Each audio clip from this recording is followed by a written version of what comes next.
So let's talk about shapes. So in the handstand, we've got some options. We can open and close the knees, we can open and close the hips, and we can open and close the shoulders. I'm not going to cover the shoulders too much today, but I'm going to cover more what happens when we open and close the hips and what happens when we open and close the knees and combinations of those things, and just run through the main options in terms of shapes that I think are worth training in some variation. Now, it obviously depends on where you are in your handstand practice. I would definitely recommend that you have a strong home position, whether that's against the wall or freestanding. Most people, if you're still working against the wall, I would spend at least 90% of your time trying to get away from the wall. So drills and exercises to work on that freestanding hold. If you are already got a decent freestanding hold, then I would be integrating some of these movements, shapes into your practice. So we have the straight position. We have when we close the hips only, and if we keep going deep, that will take us into a 7 position. We have when we close the hips and the knees, so that's a tuck position. We have when we open and close the legs sideways, that takes us into a straddle. And then we have a split position, front and backwards.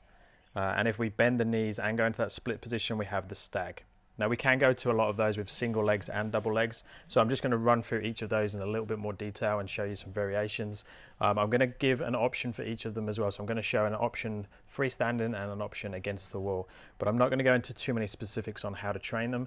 And then I'll give you some ideas of combinations. Oh, the one shape I forgot was the diamond position. So that's when we go into a straddle position and we also bend the knees. So let's first cover the 7 position. Now 7 for a lot of people, especially myself who are a little bit tighter, it's actually easier to do a 7 position freestanding than it is against the wall. The main goal with this one is to try and keep the shoulders on top of the hands and go as deep as you can, closing the hips, and the hips need to go backwards to compensate for the feet coming forwards. So that's where the flexibility aspect is. If you try just sitting on the floor in an L-sit position with your legs squeezed together, toes pointed, and try and have your hands up above your head, shoulder width apart, that's quite challenging for most people. So getting into this position into a handstand is really tricky. So a couple of ways we can train it. We can do it freestanding. We can just close and try and open back up again. And obviously I could do reps of that, or I could just hold the position. I could do it up against the wall. So I could do butt against the wall. I could do toes against the wall. Now, obviously, the distance your hands are away from the wall is going to affect how low you can go and the demand on the shoulders as well. Tuck handstand, I covered tuck in detail a couple of videos ago. So we can train that back to wall, front to wall, freestanding, same deal. You can go in and out of that position and you can hold the position.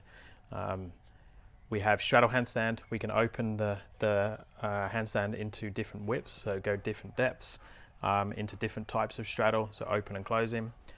We have diamond, so when we open into a straddle position, then when we bend the knees, keeping the toes pointed, the toes will meet each other and we're in that diamond position.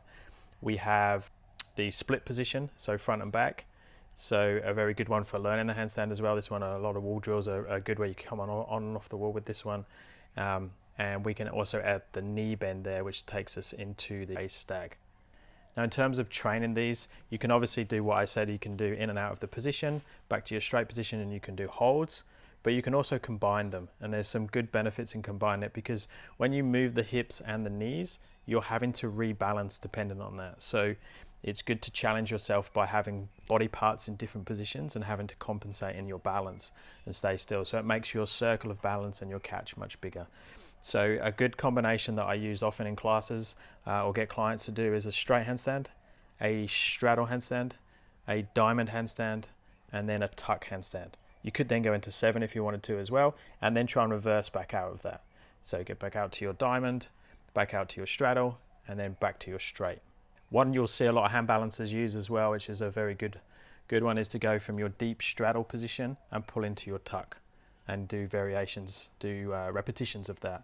Trying to keep the feet and the hips as low as possible, just open and closing, so it's like a sideways movement, not an up and down movement. That's a good one. It's really cool if people can do it in one arm. So in terms of training these, like I said earlier, it's very specific to where you are in terms of your journey to the handstands, and also what your goals are, which direction you're going in. If you want presses and things like that, if you want handstand push-ups, if you want planches, if you want some other movements, then that's going to direct which shapes are best for you. In your play sessions, I would definitely be experimenting with different positions and just see how that affects your balance. Some of these positions, especially if you're flexible, are actually much easier to hold than a straight position. So just be a little bit careful that you're not attracted to those positions and only hold those positions and shy away from the straight. So I'd make sure, especially if you've got very hips that like to close, if you do lots of yoga or just have strong hips, then be careful with the straddle positions, the tuck positions, that you don't just hold them and you can't return to straight. So make sure you can go in and out of your straight position with those. Same deal, stick any comments below. Be really interested to know what your thoughts are on training shapes and which ones you prefer. Any videos you'd like to see in the future, stick it below. And thumbs up and subscribe would be great. See you next time.